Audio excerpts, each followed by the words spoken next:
Donc bonsoir à tous et bienvenue à cette deuxième table ronde. Donc ce soir, nous parlerons de l'Arctique. Donc qu'est-ce que l'Arctique déjà? Donc l'Arctique englobe le pôle Nord, l'océan glacial arctique et les territoires situés au nord du cercle polaire. Sont concernés les États riverains, donc souvent appelés pays arctiques, donc les États-Unis, le Canada, la Russie, le Danemark avec le Groenland. La Suède, la Norvège, la Finlande et voilà. L'Arctique est considéré comme une des régions les plus vulnérables face aux évolutions du climat et plus précisément du réchauffement climatique et les multiples rapports de force interétatiques notamment laissent difficilement entrevoir l'idée que l'Arctique n'appartient à personne. Donc, bien que ces propos ont été repris à de multiples reprises, notamment par notre ministre des Armées, Florence Parly, en 2019, ces convoitises, ces rivalités sont profondément liées au climat et s'élargissent au-delà des États riverains, donc notamment avec la Chine, qui a des intérêts aussi dans la région. Donc c'est ce nous allons essayer de comprendre ce soir, quels sont les liens entre le climat et la géopolitique actuelle dans la région, notamment avec l'ouverture et l'accessibilité de nouvelles routes maritimes, donc qu'elles soient énergétiques, commerciales ou touristiques. Alors ce soir, pour traiter ce sujet qui prendra de plus en plus de place dans le débat politique et médiatique les prochaines années, nous accueillons Camille Escudé-Joffre. Bonsoir. Bonsoir. Alors, Camille Escudé-Joffre, vous êtes professeure de géographie, chercheuse spécialisée dans la géopolitique de l'Arctique au Centre de recherche internationale de Sciences Po Paris et également au groupe d'études géopolitiques du côté de l'ENS Paris. À vos côtés ce soir, Emmanuel de Romémont, bonsoir. Bonsoir. Alors, vous êtes général de corps aérien, ancien pilote d'avion, donc. Vous avez été le rapporteur de la commission chargée du livre blanc de la sécurité en 2008 et vous êtes depuis 3 ans, notamment à la tête d'une ONG intitulée Plus d'eau pour le Sahel. Première question assez générale, en quelques phrases et pour en quelque sorte rentrer dans le vif du sujet. Pourquoi est-ce que l'Arctique suscite-t-il tant de convoitises et à quel niveau est-ce que toutes ces convoitises se transforment en points de crispation? Je vous donne peut-être la parole, Madame Escudé-Joffre, et après une réponse de Monsieur de Romémont. Alors, pourquoi l'Arctique suscite des convoitises? Ça, c'est une question française. C'est bien parce qu'on est en France et qu'on se pose la question. Mais il faut savoir que l'Arctique est qu'on découvre comme un enjeu mondial en France ou dans les pays européens depuis peu. En fait, c'est un enjeu de sécurité intérieure depuis des années, depuis des décennies, depuis des siècles pour les États que vous avez effectivement mentionnés. Cependant, vous avez raison, c'est une question qui devient à la mode et je pense qu'on peut dater peut-être cette mode dans les relations internationales ou dans la géopolitique, ce qui nous intéresse, à l'année 2007. L'année 2007, c'était à la fois la première année qui a été nommée internationalement année de la science pour les pôles, et puis surtout ça correspond à l'année où la Russie a planté un drapeau en titane, plus de 4000 mètres sous la surface de l'eau, au niveau du pôle Nord. Quand je dis à planter un drapeau, à planter son drapeau, évidemment, en titane. Et à partir de là, on a commencé à entendre tout un tas de discours sur cette appropriation des pôles, sur cette course aux ressources, sur ce nouvel Eldorado que serait l'Arctique, sur, voire même, parfois, une nouvelle guerre froide, une troisième guerre mondiale, etc., etc. Ça, c'est effectivement, pour vous répondre, j'essaie de vous répondre synthétiquement, mais c'est dur.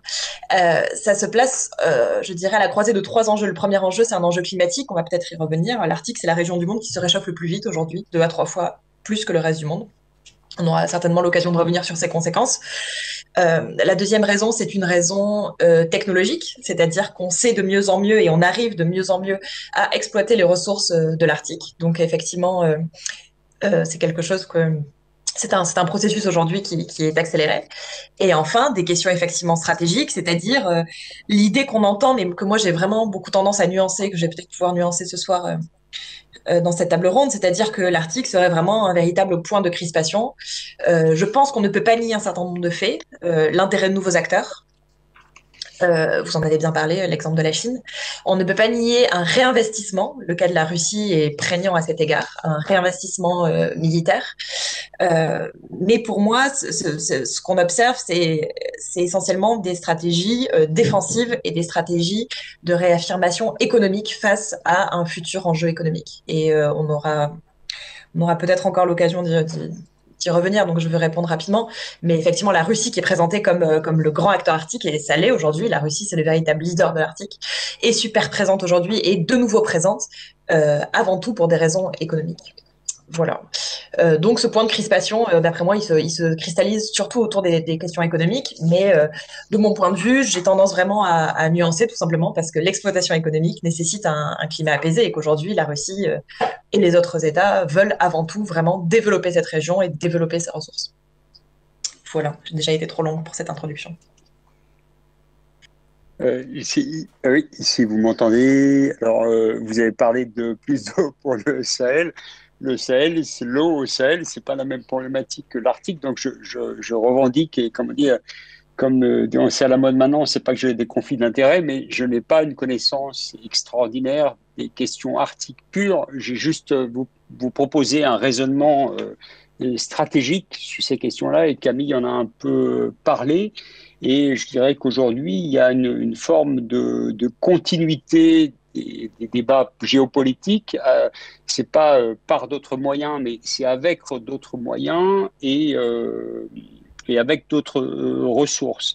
Et là où je pense que, enfin, je crois qu'il faut revoir d'un point de vue stratégique, si vous voulez, tout l'Arctique dans le contexte général de l'évolution du rétrécissement de la planète d'un point de vue stratégique, c'est-à-dire d'un point de vue des missiles, d'un point de vue de tout ce qui est espace, le cyberespace, espace de combat, de tout ce qui est battle space, comme on dit en anglais. Donc c'est dans ce cadre-là qu'il faut revoir ça et se poser la question qu'on pourrait aborder aujourd'hui, qui pourrait être une des questions qu'on pourrait discuter. C'est est-ce que l'Arctique peut être un prochain champ de bataille, si vous voulez, un objet de conflit. On parle d'espace commun. Je suis arrivé à la dernière table ronde, on parlait d'espace commun ou de biens communs. Là, on est au contraire dans quelque chose qui est contesté. Donc ça, c'est ma première remarque. Et je pense que il y a effectivement des moyens qui évoluent, mais globalement, on retrouve les fondamentaux de la géopolitique classique. Et donc, je pense que la Russie agit de façon classique, pousse ses intérêts. Et je trouve que j'ai sous les yeux un document qui est très intéressant, qui s'appelle Regaining Our Arctic Dominance, produit par Regaining Arctic Dominance par l'US Army, qui vient de sortir un document tout récent et qui explique les challenges et tout. Et je dirais, pour compléter ce que disait Camille, je pense que c'est le monde, les forces occidentales qui sont réactives et que globalement, les Russes, je parle pour les Russes, on parlera peut-être des autres acteurs, sont une logique d'affirmation de leur puissance et que je pense qu'ils anticipent avec beaucoup d'intelligence, une intelligence opérative fidèle à leur tradition de maîtrise de cet art opératif, ce qui va évoluer et qui va se passer avec toutes ces routes, l'ouverture des routes, c'est-à-dire l'augmentation du trafic et donc qui dit augmentation du trafic dit bateaux forcément commerciaux qu'il faudra peut-être protéger parce que je pense et là présence de bateaux militaires et donc agacement et possibilité de fermer, de mettre des verrous. Donc si vous voulez, on peut faire un parallèle entre ce qui se passe en mer de Chine et aussi ce qui va arriver. Et moi, je voulais juste ouvrir sur ces questions-là et je pense que comme Camille l'avait suggéré, je pense que la question militaire n'est pas première dans ce cadre-là. Ce n'est pas l'enjeu. L'enjeu est, mais là-dessus se greffe une affirmation de la puissance et, et puis on pourra parler de la menace. Donc en fait, ce n'est pas ce n'est pas le dégel ou l'évolution des routes qui va créer de nouvelles menaces. C'est plutôt le développement commercial qui pourrait créer des zones, des contentieux possibles qui pourraient amener à ce que peu à peu les gens investissent. Et ça peut effectivement être source de difficultés. Et puis on pourra parler du lien, si vous voulez, l'aviateur que je suis pourra parler du lien avec l'espace. Il y a beaucoup de choses qui sont en jeu dans cette affirmation de puissance, et à la base, ne pas oublier que les Russes restent, la Russie reste mue par une obsession stratégique, c'est de s'affirmer comme un equal partner des États-Unis en matière de dissuasion nucléaire, et ça reste les fondamentaux, et ça, no change là-dedans, quoi, et tout. Donc, tout ce qui pourra remettre en cause cette aspiration à une reconnaissance de la Russie comme partenaire, à mon avis, sera effectivement source de contentieux. Mais peut-être y aura-t-il besoin, avec Camille, de présenter, de séparer. Je voulais juste, pour ouvrir le débat, vous proposer de réfléchir sur ce que propose dans l'article américain qui parle où on voit bien que les Américains sont en retard et essayent de rattraper quelque chose. Il parle de 4 domaines où il y a compétition avec les grandes puissances, mais les développements militaires, la question des ressources d'énergie, des minéraux, la question du transport et la question de la sécurité alimentaire. Et ces 4 domaines, c'est au regard de ces 4 domaines, à mon avis, qu'il faut analyser et passer au crypte les choses, parce que, et de façon, bien sûr, les militaires, dans le document qui est militaire, ils mettent les militaires développement en premier, mais je pense que les développements militaires ne sont qu'une conséquence de ce qui est déterminant, c'est la question des ressources et des minéraux, la question de la sécurité alimentaire et la question de l'impact en matière de transport et de flux maritimes. Très bien, merci. J'aimerais revenir sur les contentieux possibles que vous évoquez. Doit-on envisager de neutraliser la zone selon le modèle antarctique qui a été mis en place en 1991 ? Donc, il y a une convention internationale qui empêche l'exploitation de cet espace, sa militarisation, sa nucléarisation. Donc, est-ce qu'on devrait se reposer sur ce modèle ? Et finalement, est-ce que les revendications de souveraineté des États en Arctique sont-elles le nœud du problème ? Peut-être... Camille, vous voulez y aller en premier ? Allez-y. Je pense que c'est une excellente question et c'est vraiment intéressant parce que de la même manière, j'entendais la précédente table ronde avec Valérie Cabane qui parlait des pôles comme des communs. Et en fait, non, la situation arctique et antarctique, elle est extrêmement différente. Donc, je pense que non seulement on ne doit pas, mais ça, c'est une question normative, c'est pas à moi en tant que chercheuse de me prononcer, mais je pense tout simplement qu'on ne peut pas. Je pense que c'est important de rappeler les principales différences entre Arctique et Antarctique. L'Antarctique, au sud de notre globe, c'est un continent entouré d'océans et qui n'est pas peuplé. C'est-à-dire que il n'y a jamais eu de population autochtone. Les seules personnes qui habitent aujourd'hui, ce sont des scientifiques et de plus en plus de touristes. Il n'y a pas de population permanente. De plus, vous l'avez déjà rappelé, les revendications de souveraineté en Antarctique existent. La France, par exemple, revendique des territoires, comme la Terre Adélie, mais ces revendications sont gelées par le traité de l'Antarctique. Et par ensuite, vous l'avez bien dit, le protocole de Madrid qui interdit l'exploitation des ressources, sauf à des fins scientifiques. En fait, la situation en Arctique, au nord de notre planète, elle ne pourrait pas être plus différente. L'Arctique, tout au contraire, c'est un océan entouré de continents. Vous l'avez bien rappelé, il y a 5 États riverains, 8 États qui ont des territoires au nord du cercle polaire, et surtout, ces territoires sont peuplés. Il y a 4 millions de personnes qui habitent au nord du cercle polaire. Souvent avec des modes de vie semblables aux vôtres ou aux miens, sachant qu'il y a quand même 10% de population autochtone, c'est-à-dire qui étaient présentes avant la colonisation. Bref, et non seulement ces territoires sont peuplés, mais sur ces territoires arctiques, il y a des villes, et surtout ces territoires sont sous souveraineté de ces 8 États au nord du cercle polaire. C'est-à-dire que juridiquement, tout est extrêmement bien délimité par le droit international pour les territoires, c'est-à-dire que les frontières sont très claires entre Russie, Norvège, États-Unis, Canada, que sais-je, et au sein du droit de la mer, ça c'est une autre question, tout est également très bien délimitée, découpée par la Convention des Nations Unies pour le droit de la mer, Convention de Montego Bay, qui date de 1987. Et encore une fois, le droit de la mer découpe ces espaces entre eau intérieure, eau territoriale, zone économique exclusive à partir de 200 000 marins, et ensuite, éventuellement, ces zones économiques exclusives peuvent être étendues au-delà si ces revendications sont portées devant la Convention la Convention des Nations Unies pour le droit de la mer.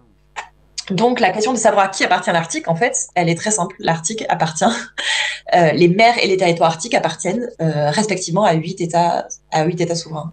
À partir de là, cette idée, effectivement, de sanctuariser l'Arctique sur le modèle de l'Antarctique, elle avait été proposée. Elle a déjà été proposée par Michel Rocard, le premier ambassadeur des pôles qui avait été nommé par... ambassadeur des pôles français, nommé par Nicolas Sarkozy. Michel Rocard avait émis cette idée parce qu'il avait été très engagé aux antipodes en Antarctique. Et cette idée a également été reprise par la Commission européenne. La Commission européenne, dans les années 2007-2008, a proposé cette même idée, c'est-à-dire de sanctuariser l'Arctique sur le modèle de l'Antarctique. Alors autant vous dire que cette proposition a été très mal reçue par les États riverains. La Norvège, le Canada, la Russie et tous les autres qui ont dit non mais en fait vous pouvez pas faire ça, vous pouvez pas sanctuariser un territoire sur lequel il y a des personnes qui vivent, des villes. Ça n'a aucun sens. Ça a aussi peu de sens que si la Russie venait proposer de sanctuariser la Méditerranée, si vous voulez, parce que la Méditerranée est une des mers les plus polluées du monde. En fait, ça revient exactement au même. Et je vous laisse imaginer la tête qu'on ferait si les Russes proposaient ça. Donc en fait, contrairement encore une fois à des choses qu'on entend non seulement dans les médias, mais que notre ministre des Armées, Madame Parly, a également proposé au mois de septembre ou octobre de l'année précédente, il me semble. En fait, non seulement c'est pas possible, mais en plus c'est quelque chose qui est très mal reçu. C'est vu comme une incursion dans la souveraineté des États, et il y a eu des représailles diplomatiques, si on peut dire. L'Union européenne, par exemple, a vu sa candidature de membre observateur au Conseil de l'Arctique refusée pour ces raisons. Et on sent globalement un petit froid entre l'Union européenne et l'ensemble des pays de l'Arctique, même si certains pays d'Arctique appartiennent à l'Union européenne. Donc, en fait, les seuls pays qui peuvent agir, si on pose la question de l'environnement, ce sont effectivement les pays de l'Arctique au sein de leurs territoires nationaux, au sein d'instances régionales. Mais je pense que non seulement on ne doit pas, ça c'est mon point de vue, mais en plus on ne peut pas sanctuariser l'Arctique sur le modèle d'un continent qui n'est pas peuplé, qui n'est pas développé et qui est dédié à la paix et à la science, pour reprendre les mots du protocole de Madrid. Voilà. Peut-être une toute petite question avant que vous puissiez rebondir. J'avais gardé cette question pour plus tard, mais je crois qu'on y vient déjà. Justement, quelle place pour l'Union européenne dans la gestion de l'Arctique ? Est-ce qu'elle peut tenir une place qui lui est propre sur ces questions-là, ou elle devra se limiter au fait d'être représentée par certains États, donc sur la question du statut ? Alors, la place de l'Union européenne, en fait, elle est entachée par un certain nombre de bourdes diplomatiques. Celle dont je vous ai parlé, la question de la sanctuarisation, c'en est une première. Il y en a eu d'autres.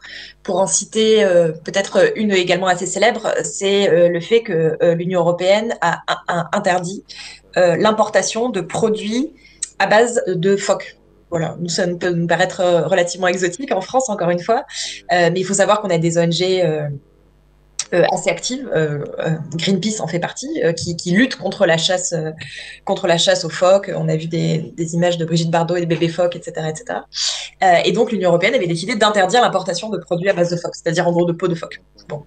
Ça c'est quelque chose qui a été également extrêmement mal reçu par un certain nombre de pays de l'Arctique, et le Canada en premier lieu, puisque le Canada est un État arctique qui comporte des populations autochtones, et en particulier des Inuits, dont j'ai envie de dire presque toute la culture, toute la civilisation est fondée sur cette exploitation. C'est-à-dire que avant, encore une fois, le processus de colonisation, d'assimilation brutale que ces populations ont pu connaître, dans l'Arctique canadien, vous n'avez pas d'arbres, donc vous vous chauffez avec de la graisse de phoque, vous vous vêtissez avec des peaux de phoque, vous construisez des tentes en peau de phoque, etc., etc.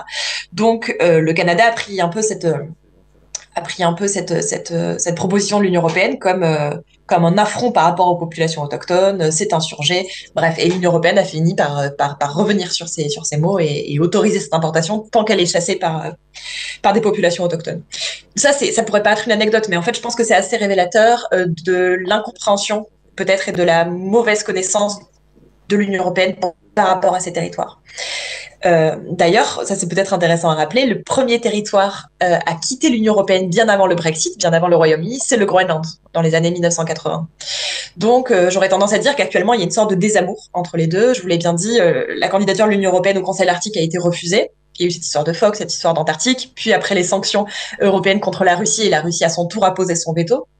Bref, l'Union européenne aujourd'hui a un siège d'observateur ad hoc, c'est-à-dire un siège d'observateur mais qui n'est pas vraiment officiel. Et elle essaie d'agir par d'autres moyens. Alors, il faut savoir que, en tant que l'Union européenne est dotée d'un nouvel envoyé spécial pour les pôles, l'équivalent d'un ambassadeur, Michael Mann, qui a été nommé au printemps 2020, et que ce monsieur, Michael Mann, est quand même très actif dans ces politiques-là. Il a l'intention de proposer une politique très claire, mais c'est vrai que à la fois l'enchevêtrement des normes, des institutions et peut-être le manque de politique commune de l'Union européenne envers l'Arctique a un peu brouillé les pistes et rendu peu visible cette politique. Mais on espère voilà, que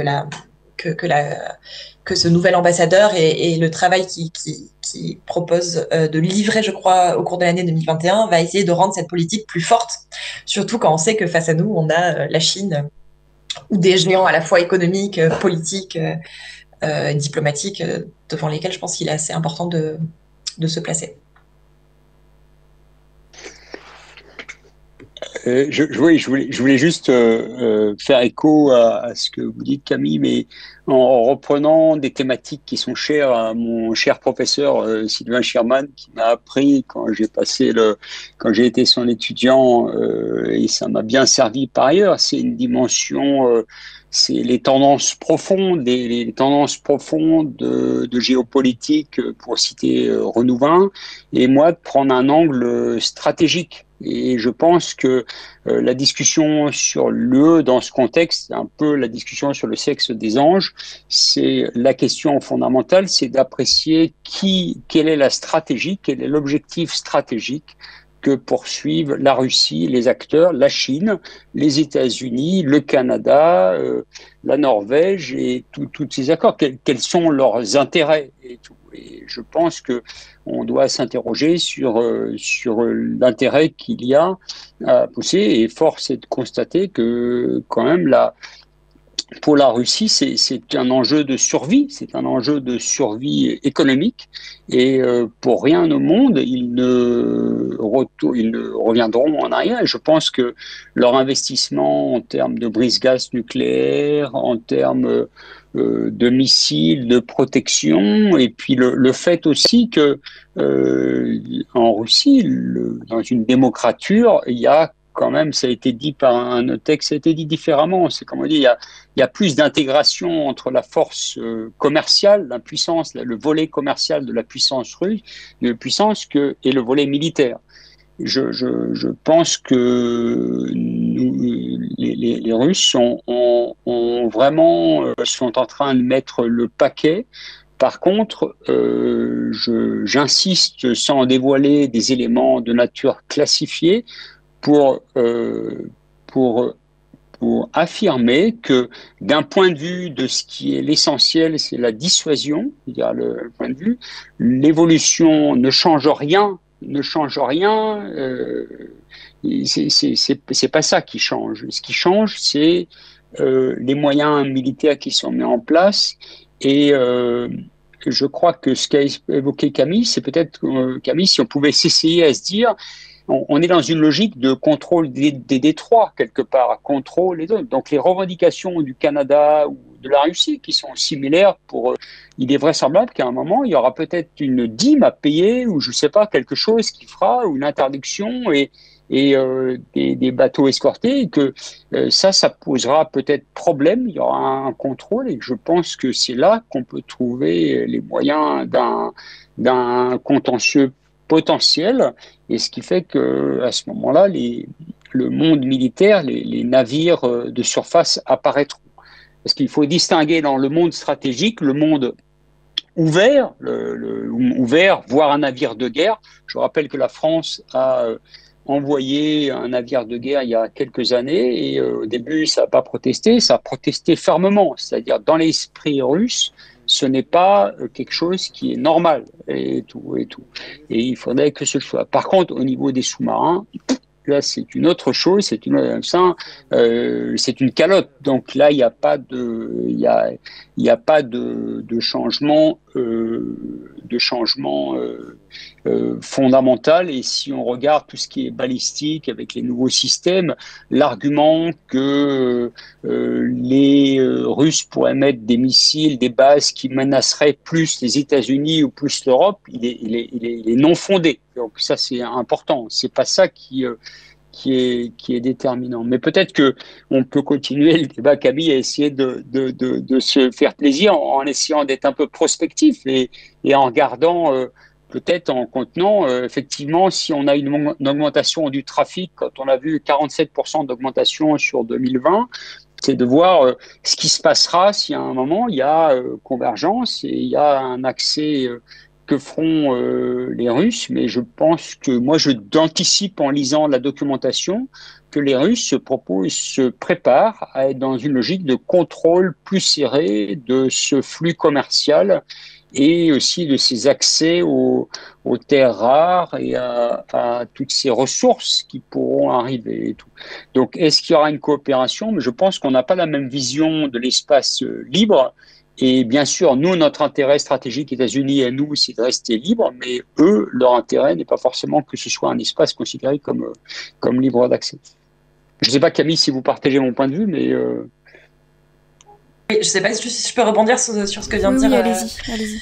Sur ce que vient de dire Emmanuel. En fait, je partage complètement votre point de vue, c'est-à-dire qu'aujourd'hui, les principaux... justement, les principaux points de vue qui s'opposent sur cette question de la navigation maritime, c'est entre les défenseurs de la liberté de naviguer, parmi lesquels les États-Unis, et au contraire, les États qui, eux, se raidissent sur leur position de souveraineté. Et là, c'est amusant parce qu'on peut observer une convergence entre le Canada et la Russie. C'est-à-dire que le Canada et la Russie, chacun, respectivement pour le passage du Nord-Ouest et la route maritime du Nord, ont la même vision, c'est-à-dire le passage du Nord-Ouest comme la route maritime du Nord sont dans leurs eaux intérieures, puisque c'est à l'intérieur des archipels, surtout pour le Canada. Et à ce titre, il s'agit d'eaux sous souveraineté pleine et entière du Canada ou de la Russie. Et à ce titre, les navires qui passent doivent s'acquitter de taxes, doivent accepter l'escorte de brise-glace qu'on leur propose, qu'on leur impose, tandis qu'au contraire, la vision de l'Union européenne, de la France, la vision des États-Unis, c'est de défendre la liberté de navigation. Donc aujourd'hui, il y a vraiment un contentieux, c'est celui-là. Et en fait, il s'agit de deux interprétations différentes, justement de la Convention de Montego Bay, du droit de la mer. Est-ce que ces routes-là, elles sont dans les eaux intérieures ou est-ce qu'elles sont au contraire des détroits internationaux, comme on peut le voir à Malacca, Suez, Panama, etc. Et en fait, aujourd'hui, c'est le principal point de tension, mais néanmoins, on observe un statu quo sur ces questions. C'est-à-dire que, de temps en temps, certes, les États-Unis font passer un gros navire. En général, ils font passer le Manhattan dans les eaux du passage du Nord-Ouest pour embêter le Canada. Le Canada se fend d'un petit communiqué, mini incident diplomatique, mais on en reste plus ou moins là. Il est vrai que pour le passage du Nord-Est, la situation est assez différente, tout simplement parce que pour des raisons climatiques, effectivement, la route maritime du Nord, c'est-à-dire qui relie l'Europe à l'Asie en passant par le nord de la Russie, est beaucoup plus ouverte. Ça, c'est des raisons climatiques. C'est juste qu'on a un courant chaud qui s'appelle le Gulf Stream au nord de l'Europe, qui fait que, en fait, le port de Mourmansk, par exemple, qui fait quand même 300 000 habitants en Sibérie, est libre de glace toute l'année. Et maintenant, toute l'année, la bonne moitié ouest de la route maritime du Nord est libre toute l'année. Tandis que de l'autre côté, au nord de l'Amérique, le passage du Nord-Ouest, lui, est encore pris dans les glaces. Et le transit, je crois qu'au cours du XXe siècle, il y avait à peu près une centaine de transits. Donc, c'est vraiment quelque chose d'extrêmement minime. Donc, la situation est déjà nuancée. Effectivement, le gros enjeu, je suis complètement d'accord avec Emmanuel, c'est cette route maritime du Nord. Ça a bien été dit, les Russes sont absolument les rois de l'Arctique. Leur nombre de brise-glaces nucléaires est égal à la somme des brise-glaces de tous les autres États du monde. Ils sont vraiment dans cette logique d'affirmation, de souveraineté. L'Arctique, pour eux, c'est encore une fois, nous, on a l'impression un peu de découvrir ces enjeux. Eux, c'est quelque chose, cette route maritime du Nord, elle est essentielle pour la souveraineté, elle est essentielle d'un point de vue stratégique depuis le début du XXe siècle. tout simplement à l'époque où il n'y avait pas encore même le transsibérien, donc la voie de chemin de fer qui traversait la Sibérie. Et bien tout simplement, la route maritime du Nord, c'était le moyen ensuite de pénétrer l'espace russe grâce ensuite aux grands fleuves. Donc ensuite, il y a eu la guerre froide où la Russie était absolument enclavée, sauf par le Nord. Bon bref, donc cette route maritime du Nord, encore une fois, c'est vraiment quelque chose d'extrêmement important pour la Russie. Et je l'ai dit au tout début, si aujourd'hui on observe et on parle beaucoup du réinvestissement militaire russe, c'est parce qu'en fait, il y a eu un désinvestissement militaire à partir des années 90, suite à la crise très grave économique, politique qu'a connue l'URSS. Il y a à peu près la moitié des forces militaires russes qui sont parties de l'Arctique russe. Et aujourd'hui, c'est non seulement la construction de nouvelles bases, mais surtout le réinvestissement de ces bases vraiment dans une politique où cet Arctique russe, il s'affirme comme une région d'avenir pour la Russie.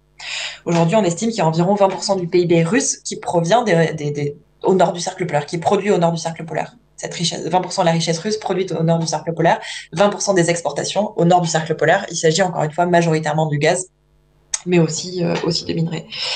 Donc cette question de l'accès, Emmanuel a bien employé le mot de survie, je pense que c'est absolument ça.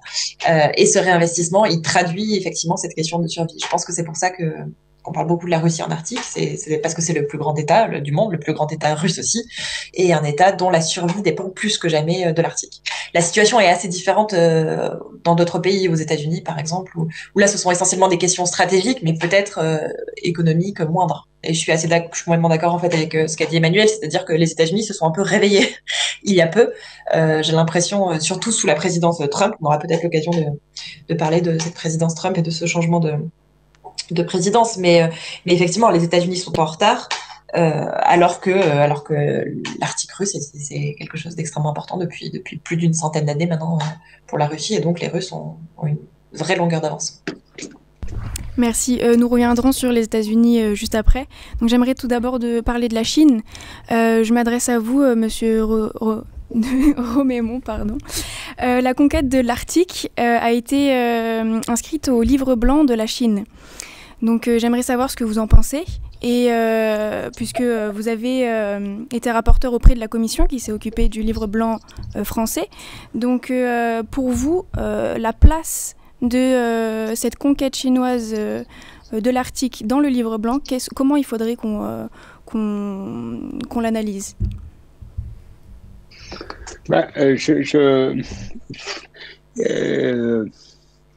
Grand classique, on avait parlé, c'est-à-dire que le débat général d'un point de vue stratégique, c'est le débat du delta stratégique, de ce qu'ils appellent le cutting edge, ce delta de supériorité qu'a maintenu le monde occidental sur le monde russe, sur le monde chinois, et emmené par les États-Unis, et qui est un des facteurs de protection, puisque l'Occident a basé sa supériorité militaire, sa supériorité et sa défense sur la capacité d'une supériorité technologique, entraînant une supériorité militaire sur ces choses-là. Donc, les démarches chinoises sont une démarche de rattrapage de ce delta et de même de saut technologique, ce qui fait que le fossé qui nous sépare des Chinois tente à se réduire. Et je pense que on retrouve là un moteur, mais pour moi, dans l'article, pour les Chinois, mais d'après ce que je comprends, c'est pas la dimension stratégique. Je pense que les Chinois sont clairement dans une recherche de matériaux. On parlait de global pillage, comme on dit. On parle du global village, et que là-dedans, les possibilités, donc les Chinois profitent de toutes les ambiguïtés et s'affirment dans un monde où il n'y a pas post-occidental, mais c'est ce qu'avait annoncé M. Védrine, dans un monde où l'Occident a moins de poids. Alors, est-ce qu'il y a eu quelque chose sur le livre blanc? Oui, on a annoncé la réaffirmation de la Russie, et je profite juste du fait que j'ai le micro, comment dire, pour réaffirmer aussi que l'Arctique, c'est un moyen pour les Russes de réaffirmer là où ils peuvent être compétitifs. Et ils sont remarquables dans la compétition militaire, d'un point de vue militaire. Et le fait qu'ils aient tiré, je crois que c'était il y a à peine un an, un missile anti-satellite, un tir à partir d'une base dans l'Arctique est un message fort, d'installer des S-400 qu'ils ont installés en Syrie, qui ont un impact énorme sur la liberté d'action de l'aviation, des aviations occidentales.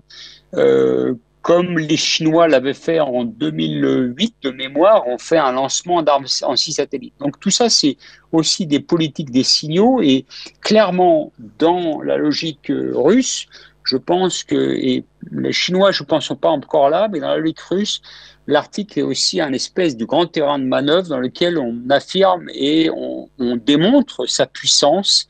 Et de fait, aujourd'hui, c'est une affirmation de puissance. Est-ce que les Chinois sont là-dedans? Je pense que les Chinois vont se doter de tous les moyens, mais le driver est quand même reste cette mainmise sur les ressources, cette captation, le fait de proposer, vous savez, ces systèmes de grilles électriques, de grilles de toute une vision du monde qui reste une vision très économique et prédatrice du monde. Donc je ne sais pas si de mémoire on avait été... je rejoindrai un peu les mots de Camille qui disait au début, d'un point de vue, on a forcément une vision un peu naïve, et le débat pendant le livre blanc, c'était de dire, attendez, mais on a des gens en face de nous qui ont des démarches stratégiques. Et mon point est de vous dire, c'est que, et je pense que Sylvain Schirman aura un rictus quand je dis ça, mais un rictus positif, mais le combat était de dire, mais soyons stratégiques et regardons à l'horizon 20 ans, 30 ans de ce qu'on veut avoir. On est face à des gens qui défendent leur intérêt et purement dans des logiques purement classiciennes, néo-réalistes. Et là, il convient de s'interroger sur ce que nous, on veut.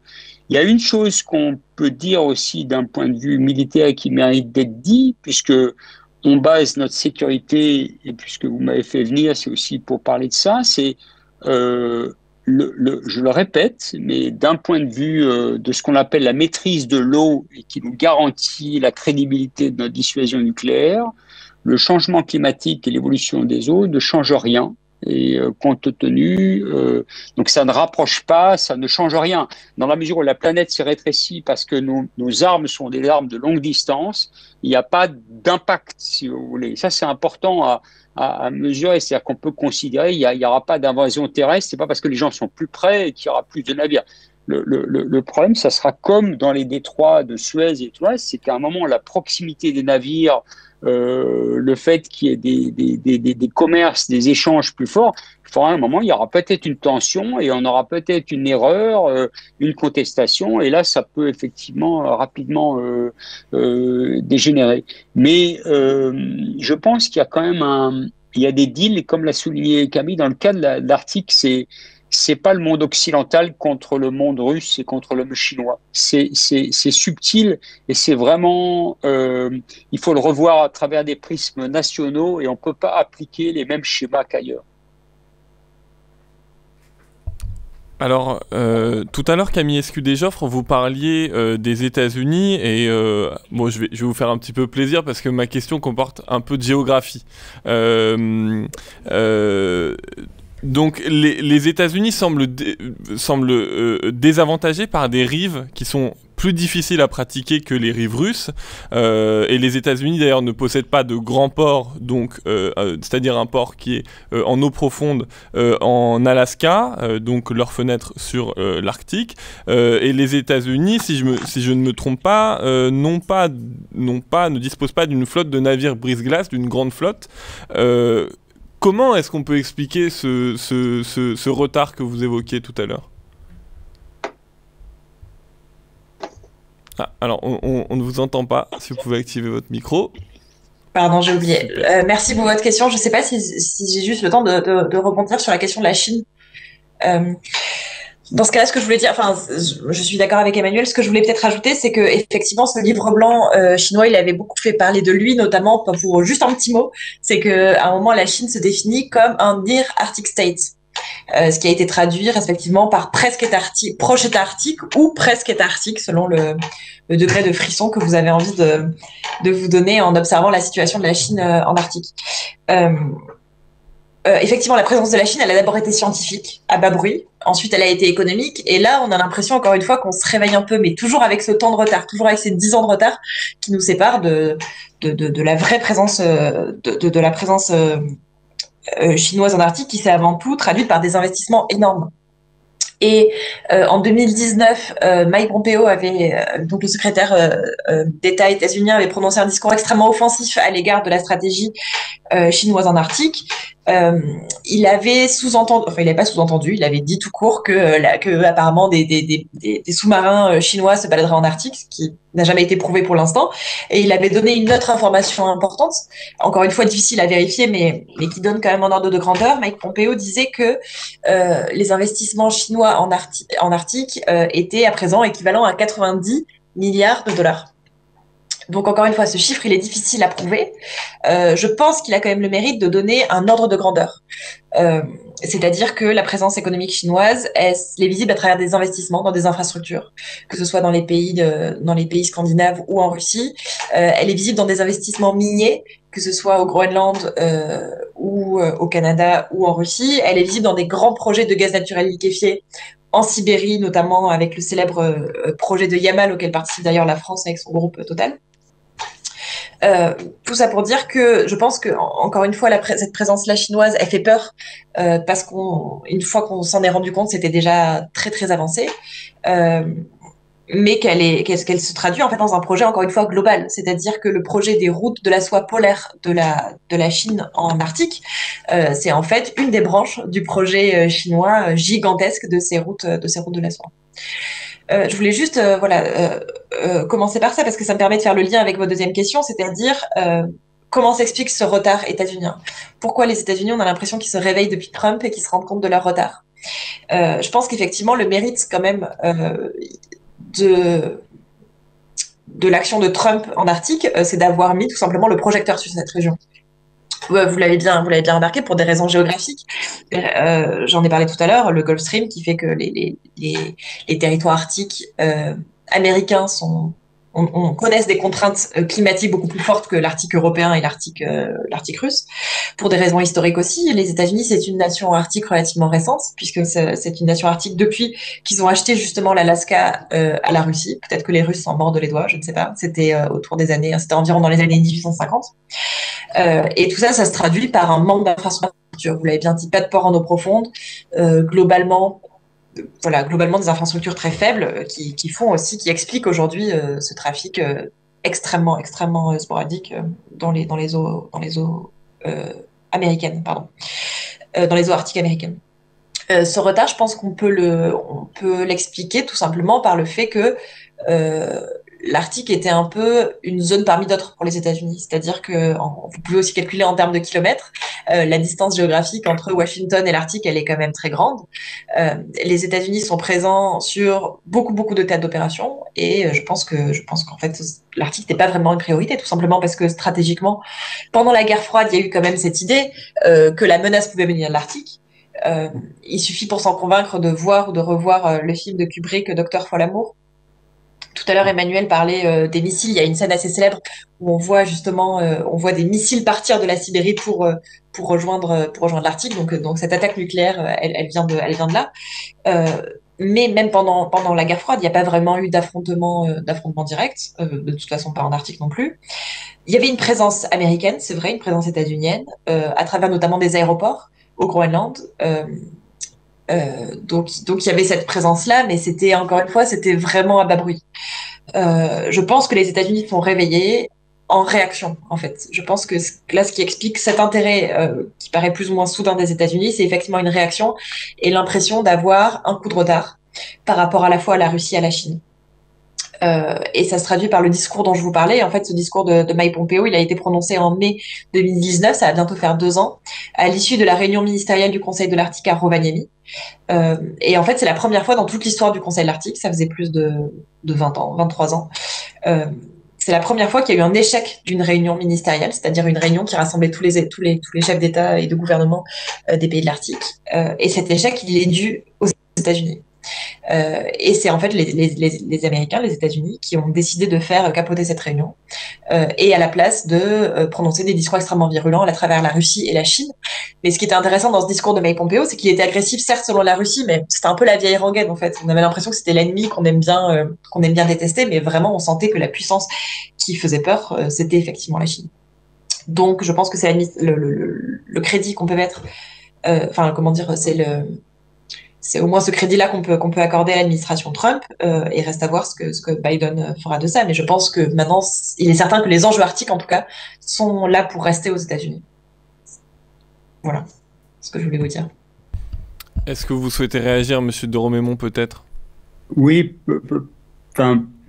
peut-être pour dire que je pense que, pour l'avoir vécu dans l'administration quand j'y étais en termes de participation, j'avais été très frappé par je pense que les Américains ont sous-estimé, premièrement, la capacité et la volonté de la Russie de ne plus avoir ce delta, c'est-à-dire de plus se faire contourner. La guerre des étoiles a fait beaucoup de mal.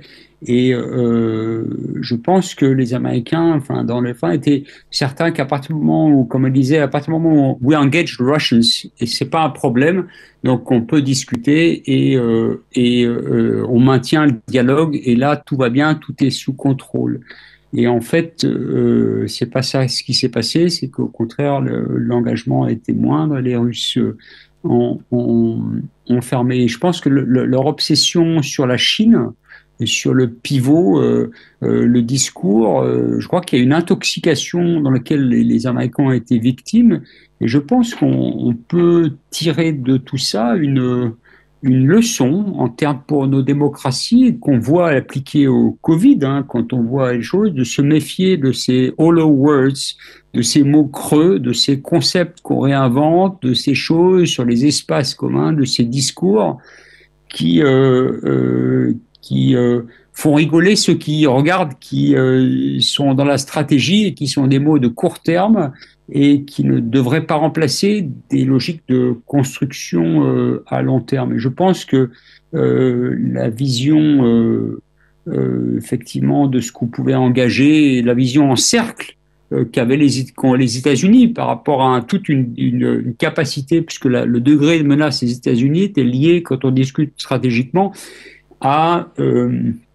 au cercle, à la capacité de menace des missiles, si vous voulez, passer des missiles intercontinentaux, les missiles et tout le reste, et c'est comme ça. Et que là, tout a changé maintenant avec les nouvelles armes. Et je crois aussi qu'il y a peut-être quelque chose, je ne sais pas si vous partagez, Camille, mais vous qui êtes géographe, il y a une vision des cartes aussi. Je crois que la vision, quand on regarde, je me suis amusé dans un atlas à regarder grâce à ça, j'ai sorti mes 4 atlas avec lesquels vous m'avez replongé dans un monde, mais c'est Mackinder contre Mercator, toutes les projections, le pôle Nord, ça nous oblige à pas regarder les choses, si on regardait en termes de flux, à voir le monde de façon différente. Et la vision, la capacité de spatialisation, de voir où étaient les menaces, elle est très importante. Et je pense que là, je ne sais pas si vous partagez, Camille, mais je pense qu'il y a un phénomène d'aveuglement de tort de la psyché collective. Comme tout groupe humain que nous sommes, nous avons des obsessions et on part dans des directions. Et je pense que depuis le 11 septembre 2001, et puis le 9 février, les attentats du World Trade Center, il y a vraiment un embarquement et peut-être une perte d'objectivité. Et puis il y a toujours la même tradition court-termiste. Je pense que en fait, on est face là sur ces questions-là.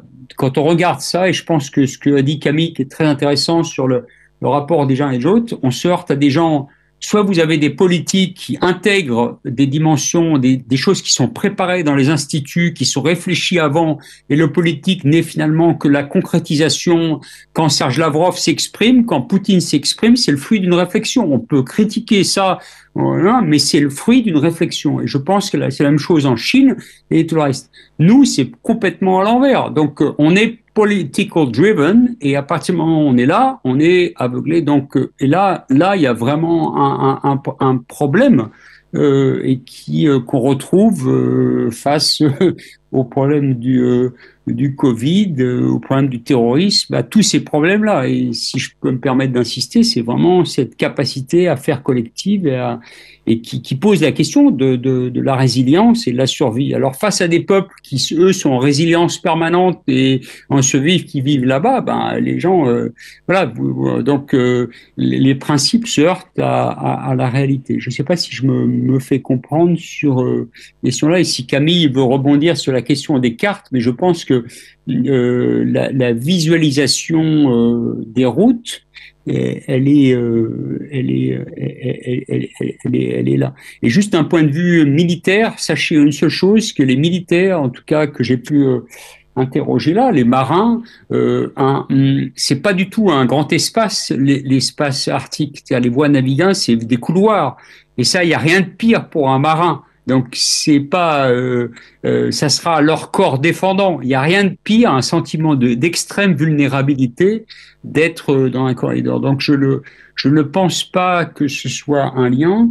Et puis juste pour insister, une dimension aussi qui est importante, il faut savoir que c'est pas anodin que les Russes aient tiré une arme anti-satellite à partir de l'Arctique, parce que les Américains surveillent, vous savez, beaucoup de satellites géostationnaires au-dessus du pôle Nord, et pour surveiller le climat, l'évolution du climat. Mais on n'est pas naïf, on sait très bien que dans tous les côtés, les pays du monde occidental, du bloc occidental ou des autres, on utilise des capacités duales et qu'il y a des surveillances. Et ça crée une suspicion. Et je pense qu'en cas de conflit, les bases antisatellites russes seraient mises à profit pour agir dans ce sens-là. Et une des raisons sur lesquelles je voudrais aussi insister, c'est que d'un point de vue militaire, stratégique, je ne pense pas qu'il y ait de recherche de contentieux et d'affirmation de puissance, comme je l'ai expliqué, mais par contre, il y a une chose qu'on n'aime pas du tout, enfin que les Russes n'aiment pas du tout, c'est qu'on vienne fouiner avec des bateaux au prétexte fouiner dans les zones, si vous voulez, la North Winds Road, les deux roads qui sont là, offrent des possibilités à des bateaux. Et on a tous fait ça, et les Russes ont fait ça pendant des années, et les Russes sont spécialisés là-dedans, c'est-à-dire de bateaux espions qui naviguent et qui recueillent des signaux électromagnétiques, des signaux qui détectent, et les signaux électromagnétiques sont fondamentaux puisqu'ils nous permettent de détecter et d'anticiper les capacités de détection et d'amener les contre-mesures puisqu'on est basé là-dessus. Et ça, je peux vous assurer que les Russes feront tout pour empêcher des bateaux du monde occidental pour passer, fussent-ils civils, en tout cas contrôlés, il y a un souci. Donc ça, à mon avis, je pense qu'on doit l'anticiper. Camille, vous partagez ce point de vue ?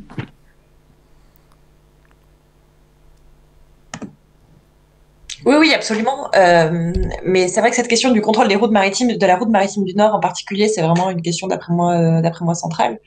Mais par ailleurs, si les Russes font tout aussi pour contrôler cette route, c'est que tout simplement, même s'il y a un navire civil qui a un problème, ce sont les Russes qui viendront à leur rescousse. Actuellement, il y a tellement peu d'infrastructures, il y a tellement peu de moyens de ce qu'on appelle le search and rescue, c'est-à-dire le sauvetage en mer. Je pense que c'est ça. C'est pas moi la spécialiste de cette question, mais ceci dit, si aujourd'hui on passe dans ces eaux arctiques, c'est aussi à nos risques et périls. Il faut quand même rappeler il est vrai que la fonte de la banquise, c'est-à-dire de l'eau de mer gelée, ouvre au fur et à mesure ces routes, mais il faut quand même rappeler que les conditions restent extrêmes, qu'en Arctique il y a quand même la nuit polaire une bonne partie de l'année, que les infrastructures on l'a vu, sont quasiment inexistantes du côté américain, du côté russe. Elles sont quand même relativement anciennes, pas toujours en bon état et quand même assez sporadiques sur cette route qui fait quand même des milliers de kilomètres de long. Que les équipages ne sont pas toujours formés,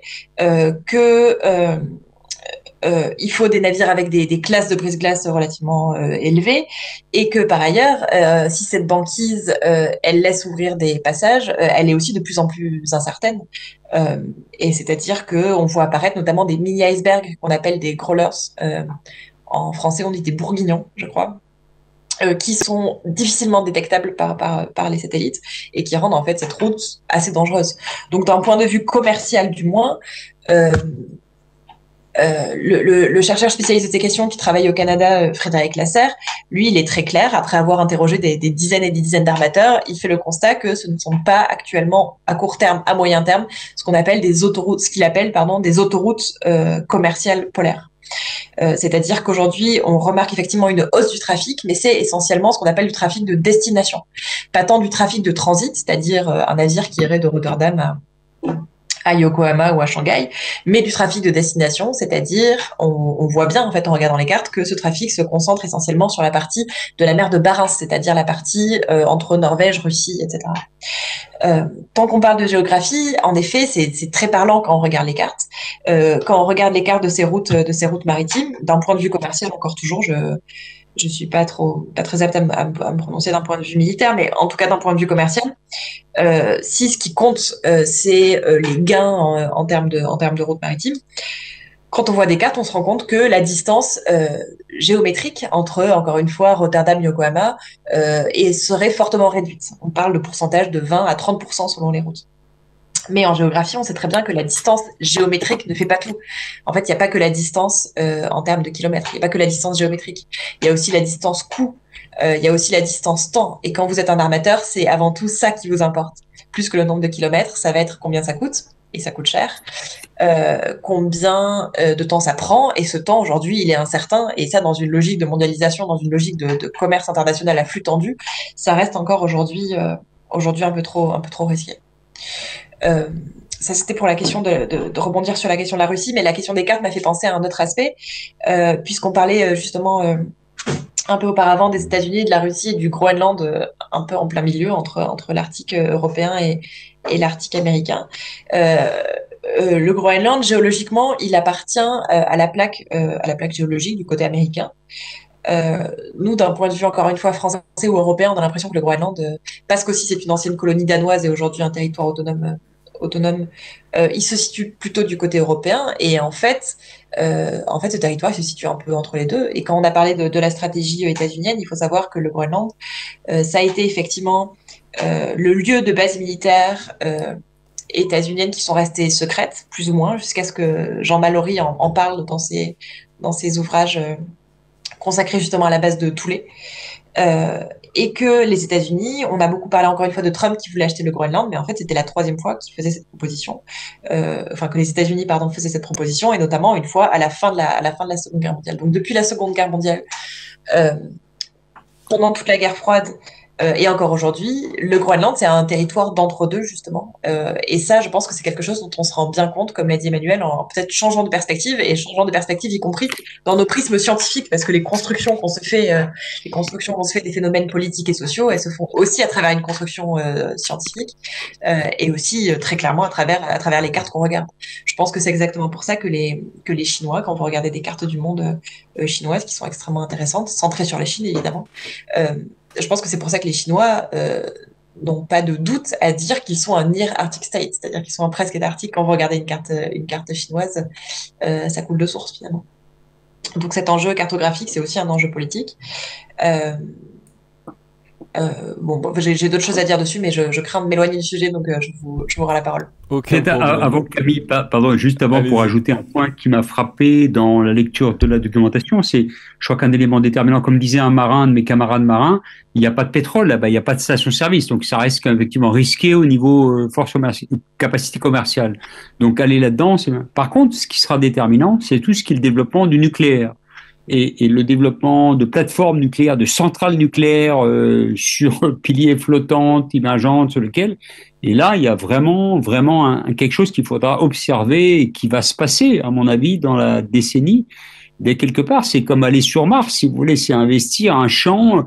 Il y a un aspect, dans la documentation, on parlait de nouveau Far West. Je pense pas que c'est le Far West, c'est plutôt une nouvelle frontière. Enfin, je vois plutôt ça dans une logique New Frontier que mais le nucléaire sera déterminant. Donc, ce qui va se passer là, et tout est basé sur cette capacité. Mais d'un point de vue des marins, c'est des zones à risque. En plus, il y a des zones de froid, des alternances. C'est extrêmement compliqué. Et puis puisque Philippe, certains disaient oui, on détecte plus de choses. Il y a un aspect effectivement qui est important pour les Russes aussi. Dans l'aspect des détections des signaux, la capacité de transmission des ondes, forcément le réchauffement, le dégel apporte des capacités autres de détection et peut poser problème. Vous savez, il y a des rebonds d'ondes, enfin je ne vais pas rentrer dans les détails, mais il y a des systèmes de détection, d'alerte qui sont basés sur les capacités qui sont là, et de fait, il y a quelque chose qui est en train de changer. Camille Escudé-Joffre, tout à l'heure en introduction, vous disiez que l'Arctique n'est pas l'Eldorado qu'on croit souvent qu'il est. Vous disiez à l'instant que ni à court terme ni à moyen terme on peut imaginer une activité commerciale intense. Mais alors à quel horizon est-ce qu'on peut imaginer cela et à quel horizon et en fait quelles influences sur les territoires côtiers imaginons est-ce qu'on peut imaginer un nouveau Shanghai, un nouveau Singapour dans la zone arctique, par exemple? Alors, on ne vous entend plus. Pardon, voilà. Excusez-moi. Alors, un nouveau Shanghai, un nouveau Singapour, ça me semble difficile à imaginer. En fait, ces images, ces fantasmes, je pense qu'on peut dire, d'Eldorado ou de Far West, comme l'a bien dit Emmanuel, je pense qu'elles sont nourries par plusieurs choses. Elles sont nourries tout d'abord par justement des représentations collectives, puisqu'on en parle. Des représentations collectives nourries des souvenirs d'exploration. On a entendu l'histoire de Charcot, parmi d'autres, les expéditions d'Amundsen, des expéditions comme celle de Franklin, qui sont beaucoup moins bien finies dans les glaces américaines. On a tous plus ou moins dans nos têtes ces images de Jules Verne. Bon, bref. Ces sortes de... Mike Horn, Camille, Mike Horn. Mike Horn, pardon, je suis un peu old school. Mais oui, mais en fait, c'est la même chose pour moi. Ce sont vraiment des images d'aventuriers, qu'elles soient anciennes ou plus récentes. Et je pense que ça participe d'une certaine manière à ce fantasme collectif de dernière frontière. Je suis absolument d'accord avec Emmanuel quand il parle de cette question de frontière. Cette notion de frontière, elle date du 19e siècle. Elle date d'un géographe américain, justement, qui s'appelle Turner et qui utilise ce terme pour parler d'en fait, en français, on le traduit plus ou moins, c'est plus ou moins équivalent à l'idée de front pionnier. C'est-à-dire l'idée que le développement va toujours plus loin. Évidemment, le Turner au 19e siècle, il parlait, lui, du front pionnier qui allait vers l'ouest américain. Effectivement, je pense qu'aujourd'hui, ce front pionnier, il va de plus en plus au nord. Donc moi c'est davantage effectivement l'idée de frontière, de front pionnier que je préfère à cette idée d'Eldorado. Donc ça c'est le premier fantasme. Le deuxième fantasme, je pense qu'il est fondé sur un certain nombre d'études qui ont été extrapolées, c'est-à-dire que ces ressources de l'Arctique elles existent, mais elles sont pas aussi faramineuses qu'on a pu le penser. Justement, je parlais au tout début de l'année 2007 comme vraiment un tournant dans cette idée de l'Arctique comme un fantasme collectif. Juste l'année suivante, en 2008, il y a un département de géologie des États-Unis, l'USGS, qui a publié une étude qui est très souvent reprise, alors qu'elle date quand même de 2008, donc elle commence à dater. Cette étude fait état de 13% des réserves de pétrole à découvrir et 30% des réserves de gaz à peu près qui seraient en Arctique. Et c'est vrai que cette étude elle a été extrêmement extrapolée. Aujourd'hui, on se rend compte que non seulement elle est ancienne, et surtout c'est une étude qui est remise en cause parce qu'elle parle en fait des ressources qui seraient à découvrir. Il ne s'agit pas des ressources prouvées, il s'agit des futures ressources. Et en plus, troisième élément, on peut remettre en question ce chiffre, parce qu'en fait, ça représente à peu près aujourd'hui, je crois, 3 années de la consommation mondiale de pétrole et 7 années de la consommation mondiale de gaz. Donc c'est quand même pas si énorme. Donc, premier fantasme, je pense, collectif lié à cet imaginaire de colonisation, de dépassement aussi de la civilisation. Deuxième fantasme lié aux ressources. Et enfin, troisième, et qui ont été extrapolées, ces ressources, elles existent, je pense qu'on en a parlé, mais elles sont pas aussi faramineuses que ce qu'on peut penser. Et enfin, troisième élément, c'est l'élément climatique. Et ça, je pense que c'est la dernière raison pour laquelle, à mon avis, on ne trouvera pas de Shanghai ou de Singapour en Arctique, tout simplement parce que, je l'ai dit rapidement, les régions arctiques, ce sont les régions qui sont le plus transformées par ce changement climatique. Ce changement climatique qui se traduit dans l'océan, acidification, destruction de la biodiversité. Ce changement climatique qui se traduit avec la fonte de la banquise. Aujourd'hui, la banquise, je rappelle, c'est la glace de mer gelée qui se rétracte en été, qui s'étend en hiver. Cette banquise, elle, diminue en taille et diminue en épaisseur. Et on estime, les chercheurs du GIEC, du groupe intergouvernemental d'experts sur le climat, estiment que, en gros, d'ici les années 2050, ça sera plié du moins. Enfin, il y aura plus de banquise du moins pour la saison d'été. Et surtout, ce changement climatique, il est visible sur les territoires arctiques. Et ça se traduit de plusieurs manières extrêmement graves pour les sociétés. Et voilà, c'est là où je voulais en venir. C'est pour ça, d'après moi, qu'il n'y aura pas de Shanghai ou de Singapour. Ça se traduit notamment par la fonte du pergélisol. Le pergélisol, c'est le sol gelé au moins une partie de l'année en Arctique. Et c'est ce sol sur lequel, notamment, c'est pour ça qu'en Arctique, on construit des maisons sur pilotis. Si vous voyez des villages, par exemple, au Nunavut, au Canada, c'est construit sur pilotis tout simplement pour éviter que la chaleur des maisons ne fasse fondre ce sol gelé. Donc, fonte du pergélisol, ça signifie actuellement, aujourd'hui, des risques pour les sociétés qui sont extrêmement forts, c'est-à-dire des maisons qui s'effondrent, des routes qui s'effondrent, des infrastructures qui s'effondrent. Ça signifie qu'on ne peut plus construire sur un sol gelé. Donc aujourd'hui, on arrive à l'aberration. Il y a des machines pour geler le sol pour qu'on puisse construire dessus. C'est quand même assez incroyable. Et c'est aussi, ce changement climatique, c'est aussi la libération de gaz qui était présent dans ce sol gelé, et notamment de méthane. Or, le méthane est un gaz à effet de serre beaucoup plus puissant que le CO2. Bon, bref, c'est évidemment un cercle vicieux. Donc, pour des raisons à la fois tout proprement géographiques, ça me semble difficile de construire un Shanghai sur un sol qui s'effondre actuellement, face à des risques qui sont accrus pour les sociétés. Sans compter évidemment l'érosion maritime, sans compter la montée de l'océan. J'ai évidemment oublié de parler de ça. Mais ça aussi, c'est un petit rappel peut-être pour les gens qui nous regardent. La fonte de la banquise, ça ne fait pas monter le niveau de la mer, puisque la banquise, c'est de l'eau de mer gelée. En revanche, ce qui fait monter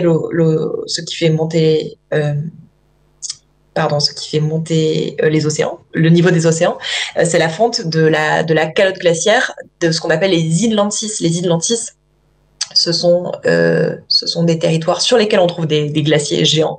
C'est par exemple le cas du Groenland et de l'Antarctique. On estime aujourd'hui que si la calotte glaciaire qui recouvre à peu près 90% du Groenland aujourd'hui est fondée, ça relèverait le niveau marin de 7 mètres. Donc c'est quand même assez incroyable. Donc pour des raisons climatiques, pour des raisons de risque pour les sociétés, pour des raisons aussi, mine de rien, environnementales, c'est-à-dire que il faudrait quand même que la population de Shanghai accepte de vivre dans le noir pendant une bonne partie de l'année. Pour des raisons qui font que je nuance cette idée d'Eldorado, voilà, ça fait quand même beaucoup d'éléments pour lesquels, d'après moi, encore une fois, si on peut parler de frontières, si on peut parler de nouveaux fronts de développement et ça, je pense que c'est une réalité aujourd'hui. Je pense pas que ça soit effectivement un Far West, un Eldorado ou un territoire qui attire énormément de gens. C'est-à-dire que même s'il y a des gens aujourd'hui qui travaillent dans les mines, les fonctions tertiaires, par exemple, sont moins développées en Arctique. Alors, Camille, moi j'ai envie de vous poser, de réagir. En même temps, je suis taquin en prenant la place des intervieweurs, mais de vous demander si, par rapport à la question que je posais au départ, est-ce que Far West, d'accord, pas Far West, mais est-ce que ça peut être une zone de conflit? C'est-à-dire, est-ce que ça peut être un espace de conflit? Je vous pose cette question en jésuite, c'est-à-dire en ayant un peu... j'ai discuté avec un marin qui s'occupait de la Méditerranée et qui disait, et ça rejoint les propos de Sylvain Scherban souvent, que les raisons des conflits sont après tout des contentieux économiques, c'est des questions économiques. Et est-ce qu'il y a des conflits sur les îles qu'on peut retrouver comme en mer de Chine, des choses qui pourraient justifier des questions autour des îles Féroé, autour de certaines choses que je découvre?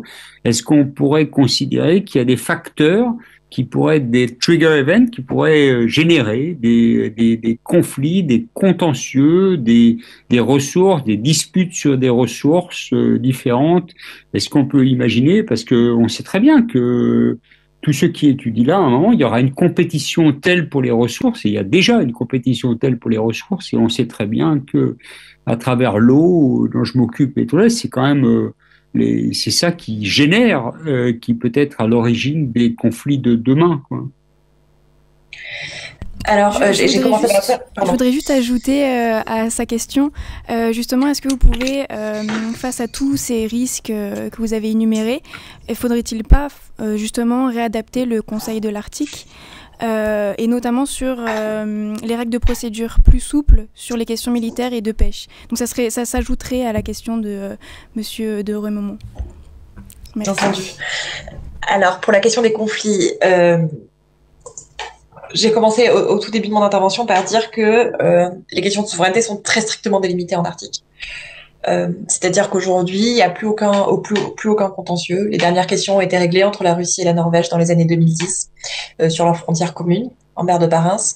Aujourd'hui, le seul contentieux qui demeure, c'est sur une île qui s'appelle l'île de Hans, H-A-N-S, et c'est entre le Canada et le Danemark. Et cette île, c'est un tout petit caillou qui fait, je crois, 3 km². Et donc, c'est le statu quo qui prévaut aujourd'hui, et je pense pas que le Canada et le Danemark vont se faire la guerre pour cette question-là. S'il y a des tensions aujourd'hui territoriales, elles sont liées effectivement au statut des routes maritimes, on en a déjà pas mal parlé, et ensuite à la question éventuelle de l'extension des zones économiques exclusives, c'est-à-dire des zones où vous avez le droit d'exploiter les ressources. Et encore une fois, ça se produit plutôt dans le droit de la mer, dans le cadre du droit international de la mer. Tous les États riverains qui ont le droit de faire des recherches géologiques sur leur territoire pour prouver qu'ils ont le droit à cette zone économique exclusive étendue le font, sauf les États-Unis qui n'ont pas signé qui n'ont pas ratifié la convention de Montego Bay, donc qui n'ont pas le droit de le faire.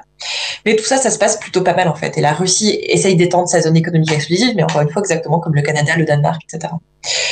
La question du conflit pour les ressources, pour moi, je suis assez, encore une fois, nuancée en Arctique parce que je pense que, et l'exemple de la Russie le montre bien, je pense que pour exploiter ces ressources, la première chose, c'est qu'on a besoin d'un climat politique assez apaisé. Et que personne n'a intérêt à faire la guerre en Arctique, tout simplement parce que ces enjeux économiques ils sont trop forts. Encore une fois, la Russie, on l'a vu, on l'a déjà dit en long, large, en travers, mais en Russie, les enjeux économiques arctiques sont beaucoup trop importants. Et c'est pour cette raison que la Russie réinvestit ses territoires, mais c'est, d'après moi, essentiellement dans une politique défensive. Donc pour moi, les enjeux conflictuels, ils sont assez mineurs. Et d'ailleurs, pour faire le lien avec votre question sur sur le Conseil de l'Arctique, le Conseil de l'Arctique qui est donc pas vraiment une organisation régionale, mais plutôt un forum de haut niveau où sont prises plutôt un forum de discussion.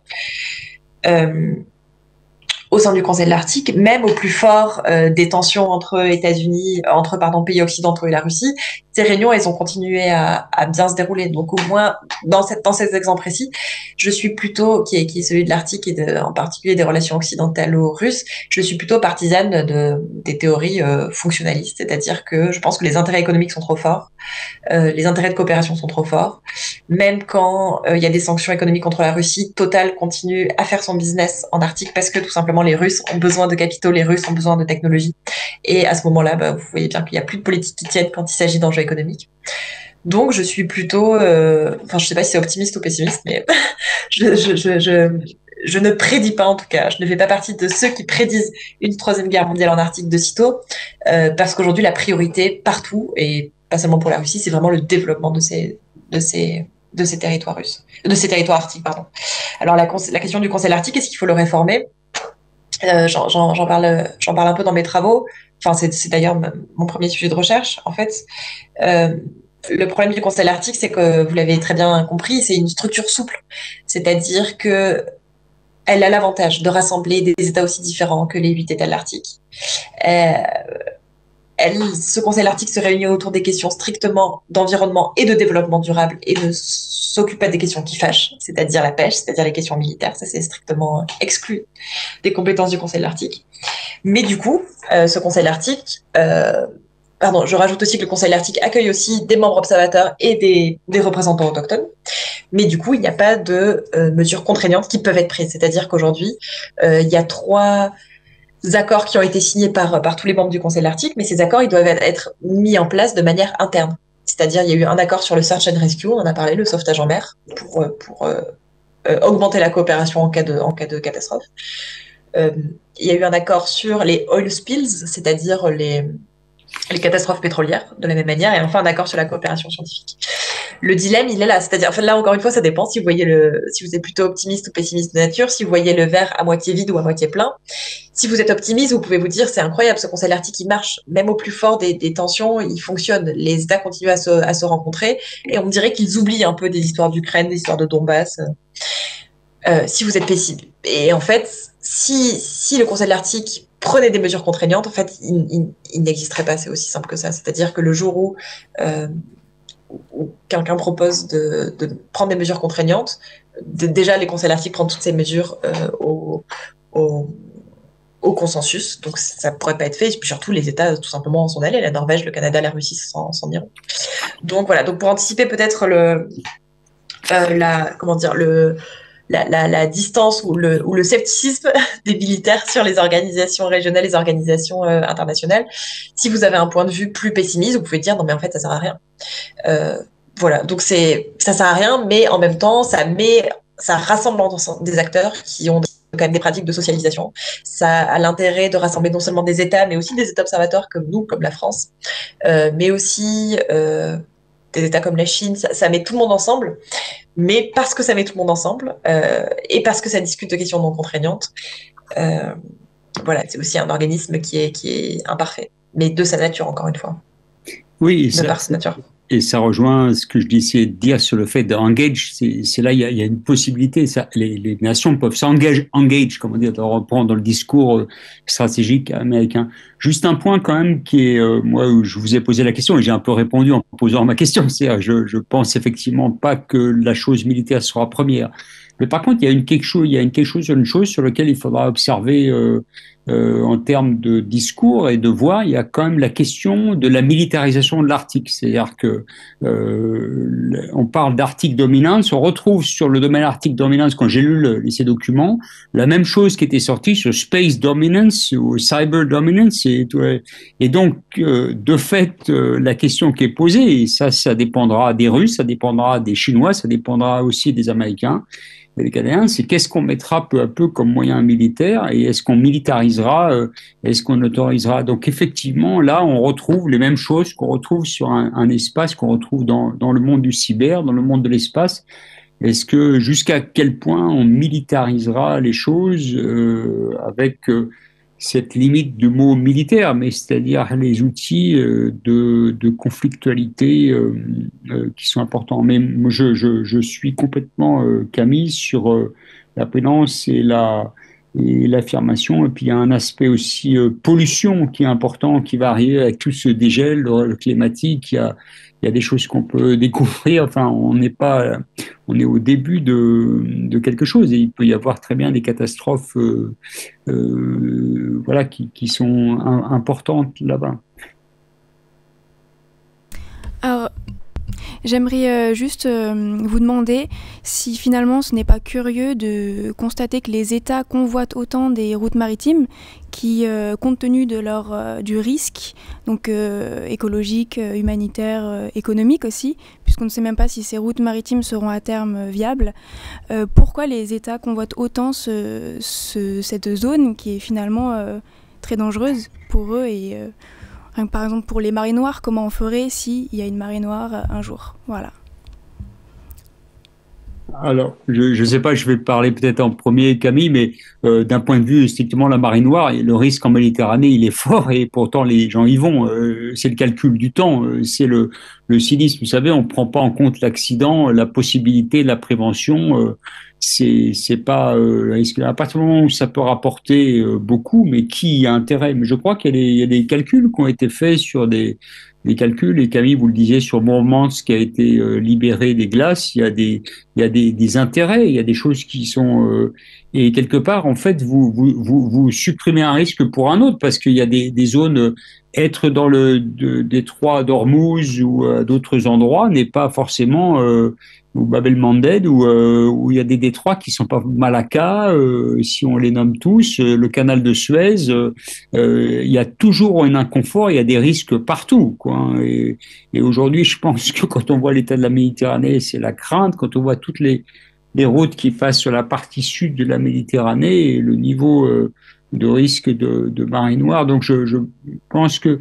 Puis il y a aussi cette notion, et là vous touchez, c'est très intéressant ce que vous dites Camille, sur la notion de psyché collective, enfin de force collective. Je pense qu'il y a un imaginaire d'exploration.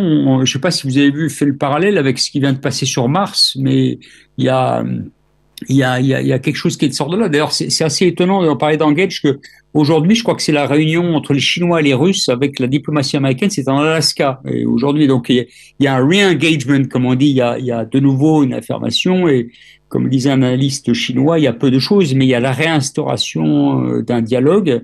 Et je crois que il y a des effets de lubie, il y a Mars, tout ça, la recherche de l'eau, la raréfaction des choses, et qu'il y a des moments, il y a des moteurs, on a même envisagé d'aller, vous savez que pour apporter de l'eau en Afrique, des gens ont envisagé de façon sérieuse de prendre un iceberg et de le faire circuler en considérant qu'un tiers de l'iceberg arrivant, le transit amènerait à une réduction d'un tiers de l'iceberg. Donc ça a été à ce point. Donc comment on va faire? Mais je crois que pour revenir à la question, pas de l'UE, mais des nations européennes, l'Arctique, c'est un des éléments d'un affrontement des grandes puissances. Ça favorise un monde polaire qui favorise l'émergence des gros, des grands, de ceux qui peuvent protéger. Et là-dedans, nous, Européens, si nous n'avons pas de vision claire, on sera plutôt à subir ce qui va se passer. Mais je maintiens que, Camille, c'est pas une zone d'affrontement, mais c'est quand même c'est là où on se montre. Vous voyez ce que je veux dire? C'est-à-dire que là où les gens montrent leurs muscles, c'est un terrain d'affrontement, en tout cas d'affichage géopolitique. Je suis absolument d'accord avec ce que vient de dire Emmanuel sur la question de l'affichage, sur la question des symboles. Il n'est pas question d'autre chose quand on a parlé de ce drapeau en titane à plus de 4000 mètres sous l'océan qui a été planté par la Russie.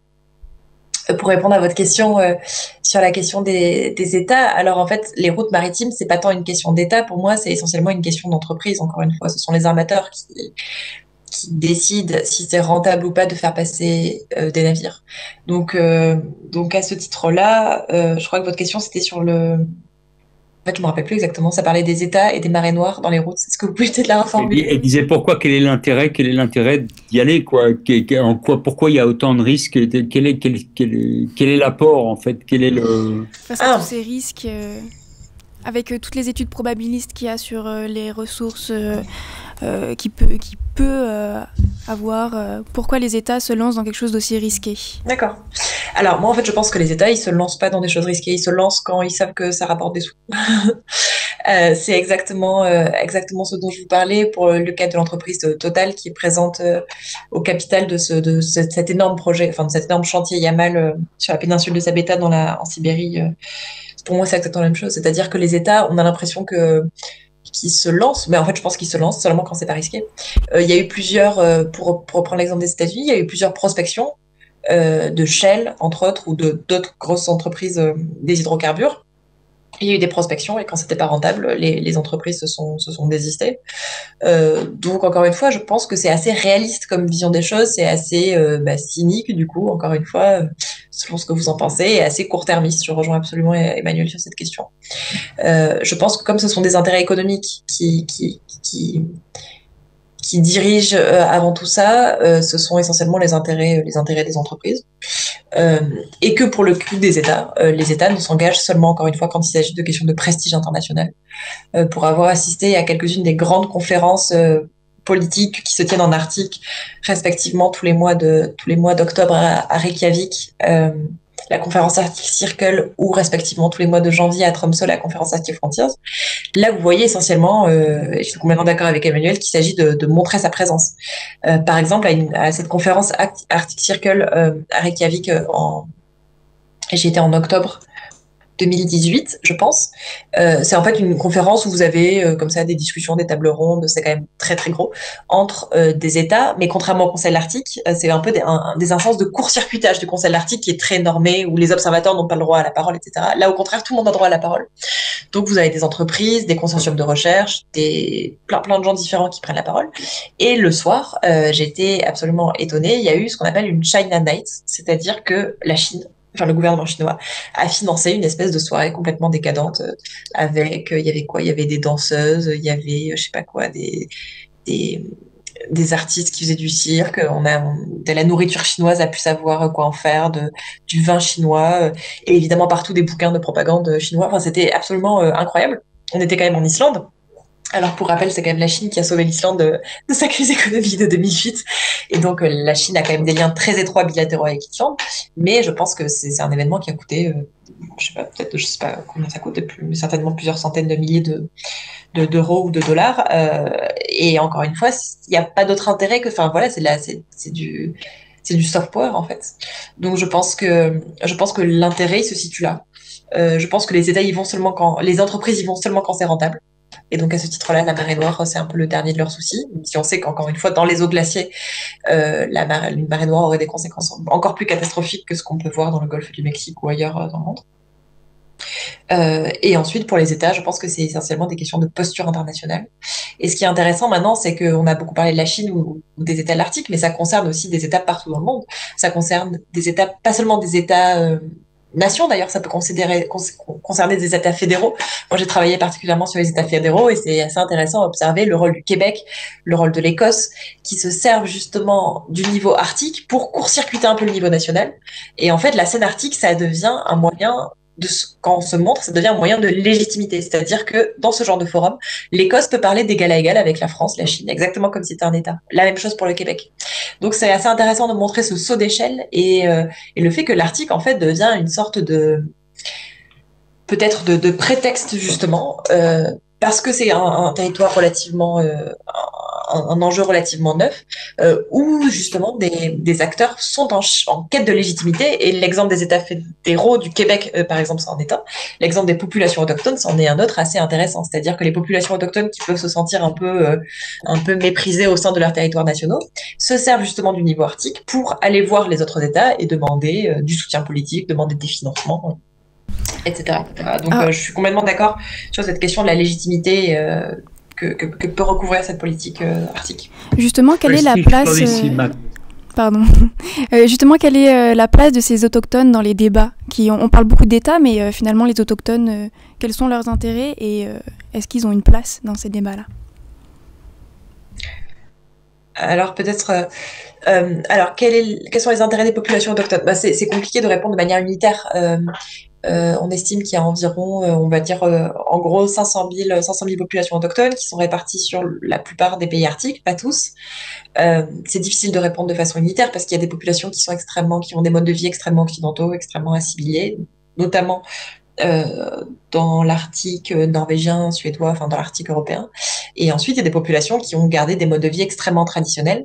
C'est le cas notamment en Russie, et en fait la réalité correspond le plus souvent à une forme d'hybridité entre ces deux pôles, évidemment. C'est comme d'habitude, il y a 50 nuances d'hybridité pour ces modes de vie autochtones. La situation politique aussi, elle dépend énormément des pays, selon que vous êtes en Russie, en Norvège, au Canada, évidemment, c'est très différent. Le principal point commun, je dirais, c'est quand même globalement le processus de colonisation, encore une fois, violent qu'ont connu toutes ces populations autochtones, premier point commun. Et deuxième point commun, cette entrée assez brutale dans la mondialisation, qui a été quand même aussi un choc.